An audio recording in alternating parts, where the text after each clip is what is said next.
गंगापुर नामक गांव में मदन लाल नामक जमींदार रहता था, जो कि बड़ा घमंडी और लालची था। एक दिन जब जमींदार अपने खेत में था, वहाँ एक किसान आया और कहने लगा, जमींदार जी, मेरा नाम रघु है और मैंने सुना है कि आप लोगों को ठेके पर जमीन देते हैं।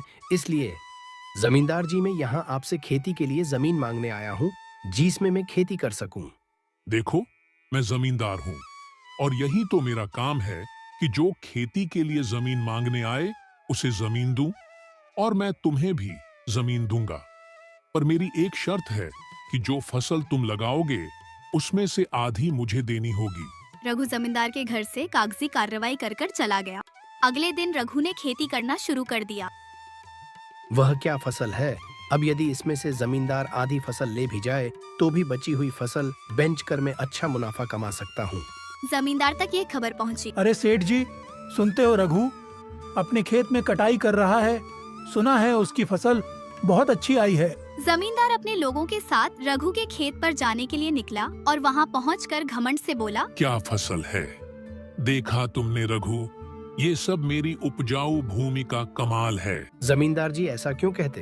बिना मेरी मेहनत किए ये फसल कैसे उगती? हाँ, बस मैं यहाँ अपने हिस्से की फसल लेने आया। ऐसा कहकर जमींदार सारी अच्छी फसल लेकर चला गया। हे भगवान, धिक्कार है। इस जीवन पर इतनी मेहनत करने के बाद बस इतनी सी फसल हाथ आई। आखिर कब तक दूसरों के इशारों पर नाचूंगा? पता नहीं कब मेरी अपनी जमीन होगी। रघु का बेटा सोहन, जो कुछ दिन पहले ही पढ़ाई पूरी कर शहर से वापस आया था, उसने पिता को उदास देखकर पूछा, क्या हुआ पिताजी, आप इतनी चिंता में क्यों हैं? क्या बताऊं बेटा, मेहनत हम जैसे गरीब किसान करते हैं और सारा फल मदन लाल सेठ ले जाते हैं। सोहन क्रोधित होकर बोला, पिताजी, आज से मैं खेती करूंगा और उस सेठ को उसकी ही शर्त में फंसाकर सबक सिखाऊंगा। ये कहकर सोहन जमींदार के घर जाता है। कहो सोहन, तुम्हारा यहाँ आना कैसा हुआ? जमींदार जी, मैं अपने पिता की तरह खेती करना चाहता हूँ, इसलिए मैं यहाँ आपसे जमीन ठेके पर लेने आया हूँ। हाँ, तुम तो अभी बच्चे हो, तुम खेती करोगे। जाओ बच्चे यहाँ से। ऐसा मत कहिए सेठ जी, मैं भी किसान का बेटा हूँ, खेती तो मेरे खून में है। इसका बाप तो धान की खेती करता और ये बेवकूफ भी धान की ही खेती करेगा। इसे जमीन देकर कुछ ऐसी शर्त रखता हूँ कि इसकी उगाई हुई सारी फसल मेरी हो जाए। अच्छा तो चलो, मैं तुम्हें जमीन देता हूँ, पर मेरी एक शर्त है कि जो फसल तुम लगाओगे उसका आधा मुझे देना होगा। ऊपर का मैं रखूंगा और नीचे का तुम रखोगे। मंजूर है तो बोलो। जी मंजूर है। ये कहकर सोहन वहाँ से चला जाता है और अगले दिन सोहन खेती करना शुरू करता है। सोहन के खेत की खबर जमींदार के लोग उसे सुनाते हैं। क्यों सोहन, तुम्हें शर्त याद तो है न? शर्त के अनुसार आधा मेरा और आधा तुम्हारा। हाँ, मुझे सब कुछ याद है, आधा आपका और आधा मेरा। पर आपने कहा था ऊपर का आपका और नीचे का मेरा, तो आप अपना ऊपर का हिस्सा ले सकते हैं। अरे सेठ जी, इसने तो चालाकी मार दी। इसने तो धान की फसल लगाई ही नहीं, यह तो आलू की फसल है। अरे इस बार तुमने आलू की फसल लगाई है। हाँ सेठ जी, हर बार पिताजी धान की फसल लगाते हैं, इसलिए इस बार मैंने आलू की फसल लगा ली। अरे मैं क्या करूंगा इस घास फूस को लेकर, जबकि सारे आलू तुम ले रहे हो। आप ही की शर्त है सेठ जी, अब आप अपनी शर्त मानने से इनकार कर रहे हैं।